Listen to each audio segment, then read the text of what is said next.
नमस्कार मित्रांनो, मी 8 जुलै 2026ला एक व्हिडिओ टाकलं होतं.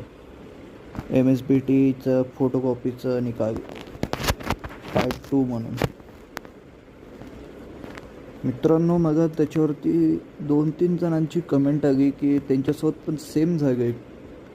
काही जणांचे मला इंस्टाग्रामवरती मेसेज येत आहे की त्यांच्या फोटोकॉपी पण दुसरे वेगळ्याच कोणाचे तरी आले आहे.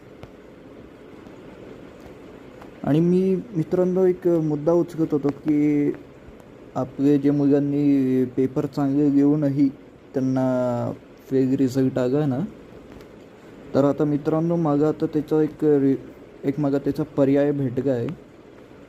फक्त यामध्ये तुम्हाला आणि तुमच्या घरच्यांना जरा मेहनत करावी लागणार.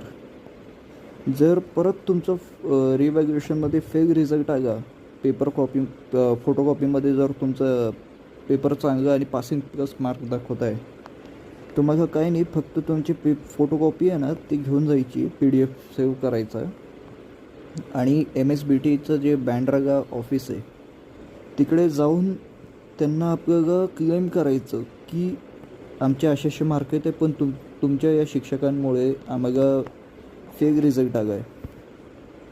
आणि हे असं जेव्हा तुम्ही क्लेम करणार आणि तुम्ही कोणत्याही शिक्षकाला नका घेऊन जा, तुमच्या घरच्यांना घेऊन जा आणि त्यांच्यावरती दबाव करा.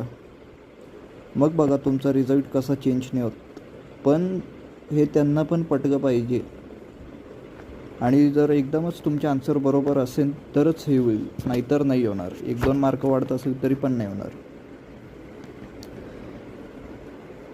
मित्रांनो, खरं बोललं तर ही MSBTची चूक आहे की त्यांनी जे डिजिटल चेकिंग आहे ना, बॅन असलेल्या सॉफ्टवेअरवरून केली, ज्याच्यावरून पूर्ण रिझल्टमध्ये खूप भयानक गोंधळ झाला आहे.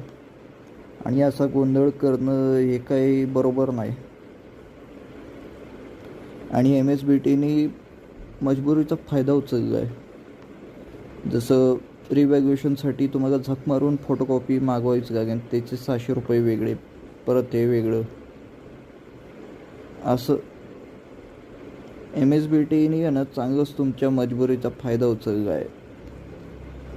पण जरी यावेळेला रिझल्ट चेंज नाही झाला तर मित्रांनो सोबत या आणि यांच्यावरती खूप म्हणजे यांचे व्हिडिओ बनवून व्हायरल करा. कारण MSBTवाले जे करताय सध्या 2 वर्षांपासून एक गोंधळ होत आहे, ते मुद्दामून करताय. धन्यवाद.